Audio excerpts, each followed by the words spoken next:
ईद की खुशी के मौके पर भी लोग अपने मरूमां नहीं भुले तो कब्रस्तान आ के उन्होंने कब्रां दे फुल खिलार के फाते खानी कर रहे हैं। आओ कुछ लोग इतने मौजूद ने उन्होंने नाल गल करने वो इस बारे की आंदे ने। मैं अपने पापा दे नाल आया वा कब्रिस्तान अपने दादे दादे ਲਈ ਦੁਆ ਅਸੀਂ ਜੀ ਇੱਥੇ ਦਾਦੀ ਅਬੂ ਦੀ ਕਬਰ ਹੈ, ਅਸੀਂ ਇੱਥੇ ਦੁਆ ਵਾਸਤੇ ਲਿਆਜ਼ਾ ਸਾਨੂੰ ਚਾਹੀਦਾ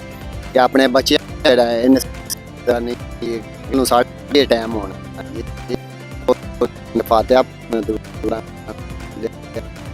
ਦੀ ਸੁਨਨਤ ਤੇ ਇਹ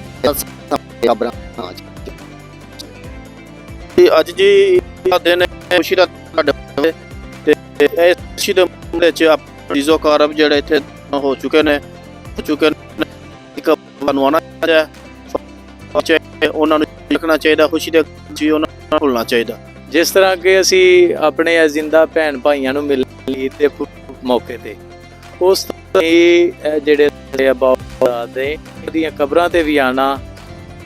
ਆ ਕੇ ਬੱਚੇ ਵੀ ਆਪਣੇ ਨੂੰ ਆਉਣਾ ਇਹ ਵੀ ਜ਼ਰੂਰੀ ਹੈ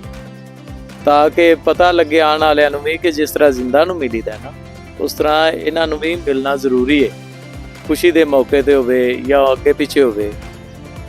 जी लोगों का आखना सी असी इस ईद उल फितर की खुशी के मौके पर अपने अजीज़ो कारब ते अबाओ जदाद भी नहीं भुले जेडे अबदी नींद सौ चुके हैं। असी आका करीम सल्लल्लाहु अलैहि वसल्लम की सुन्नत अदा करते हुए उन्होंने वास्ते दुआए बख्शिश करने। कैमरा टीम ज़हीर भट्ट के नाल नवीद भट्ट।